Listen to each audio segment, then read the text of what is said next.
Chers abonnés de Voice of Congo, merci de nous suivre partout où vous êtes, dans vos salons, dans vos téléphones, dans vos bureaux. Nous allons parler aujourd'hui dans cette émission Filtre sur l'actualité en République démocratique du Congo. Dans cette émission, aujourd'hui, nous allons vous parler sur la motion de défiance contre le ministre Jean-Marie Kalumba, le ministre de l'économie, qui a été déchu depuis hier mercredi 30 mars 2022 avec une participation de 364 députés nationaux à l'hémicycle et 272 députés qui ont dit pour sa déchéance. Et aujourd'hui, nous allons essayer un peu de décortiquer très bien le pourquoi est-ce que cette motion a pu avoir lieu. Nous allons constater que dans la société congolaise actuellement, nous avons de hausses de prix des denrées de première nécessité.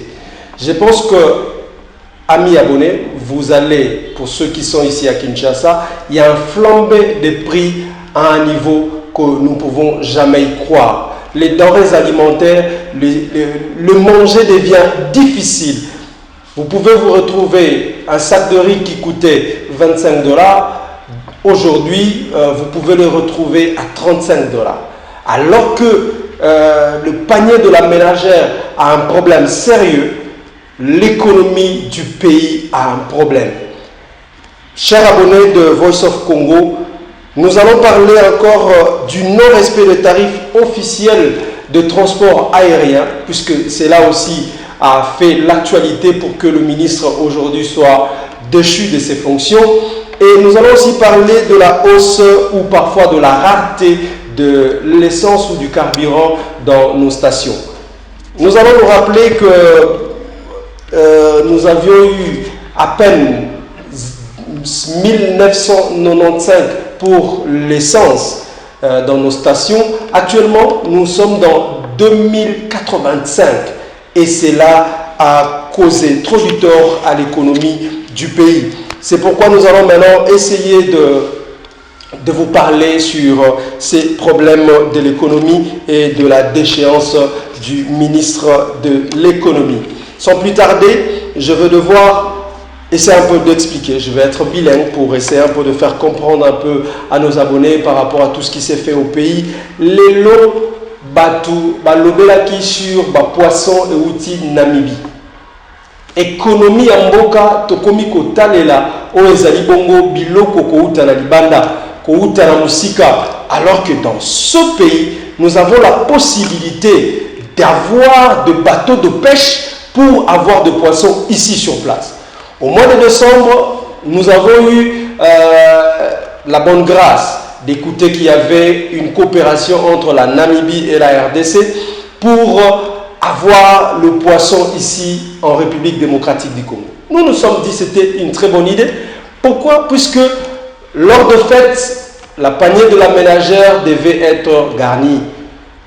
C'était une bonne chose. On nous a parlé qu'il y avait plusieurs chambres froides qui étaient sélectionnées. Par quelles mesures, nous ne savons pas. Qui devait livrer ces poissons à la population congolaise. Fort malheureusement, nous avons été sur terrain, nous avons même envoyé, puisque nous, Voice of Congo, avec nos collaborateurs, on devait aussi goûter à ces poissons. Nous avons envoyé partout pour essayer de chercher là où on avait parlé sur ces poissons de moins cher. Nous sommes arrivés, mais malheureusement, nous n'avons pas trouvé dans le lieu qu'on avait pu donner. Voilà un peu ce problème qui a guetté pendant les festivités.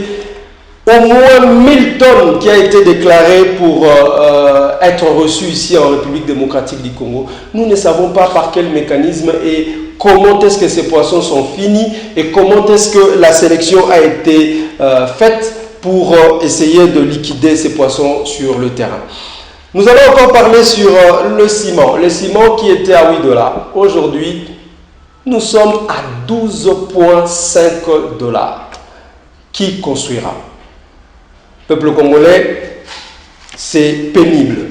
C'est pénible puisque l'économie du pays monte en flambée et nous sommes en train de regretter cette situation qui continue à alarmer la population, qui continue à faire en sorte que les bilans de nos gouvernants puissent être en un échec. Nous sommes à quelques mois ou à quelques temps des élections qui arrivent et cela pourra jouer peut-être au choix réellement de dirigeants, députés, sénateurs, tout ce qu'il faut. Et ces problèmes ont créé beaucoup de remous dans la société. Et voilà, les députés ont décidé, avec un courage. Nous disons un grand merci aux 272 députés qui ont dit pour cette déchéance. Nous savons et nous le savons très bien que le cercle ministériel de l'économie a pu utiliser nos plateformes, ça veut dire le métier de journaliste, pour essayer de parler sur le bien. Alors que nous, populations, nous sommes en train de souffrir. Nous, populations sur terrain, nous ne sommes pas en train d'être heureux. Voilà pourquoi est-ce qu'aujourd'hui, les 272 députés ont dit pour la déchéance du ministre. Et dans 48 heures, nous espérons très bien que le ministre aura le courage d'aller déposer sa démission auprès du Premier ministre afin que cela soit écouté, attendu de tous. C'est ça la démocratie et nous disons un chapeau bas à tous ces députés qui ont pu quand même sauver l'honneur par rapport à l'économie du pays. Et nous savons très bien que les autres vont suivre. Et pour notre deuxième filtrage de cet après-midi, nous allons parler sur le problème du viol de l'espace aérien nigérien par le jet privé qui a conduit le ministre de Sport au niveau du Maroc. Voilà pour nous un moment aussi pour filtrer un peu cette information. Nous avons reçu dans notre rédaction un papier attestant réellement que le Trésor public a pu payer 20 000 $ pour que le ministre, son avion ou le jet privé qu'il avait loué, pour que ça puisse quitter le Nigeria pour le Maroc.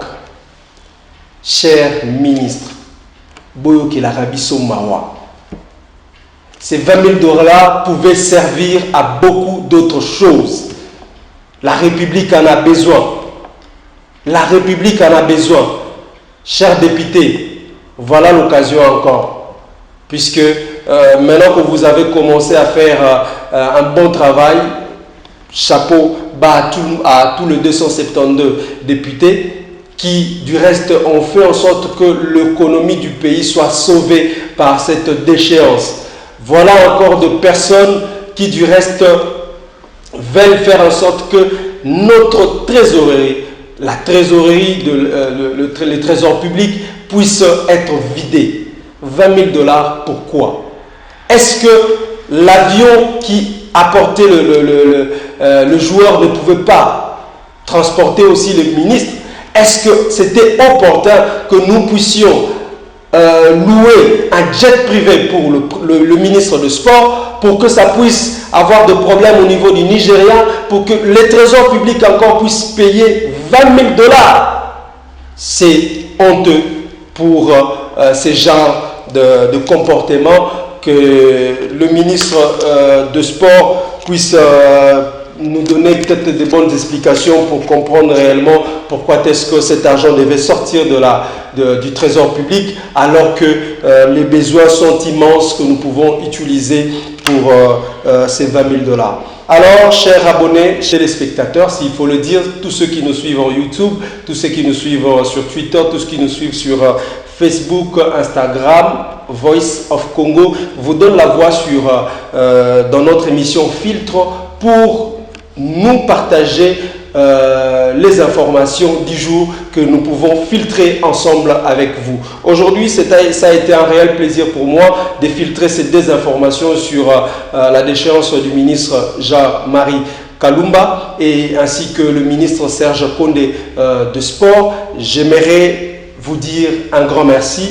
Nous allons nous retrouver cette fois-là en filtrant ensemble avec un invité ou une personne pour l'actualité dans le pays. Je vous dis au revoir.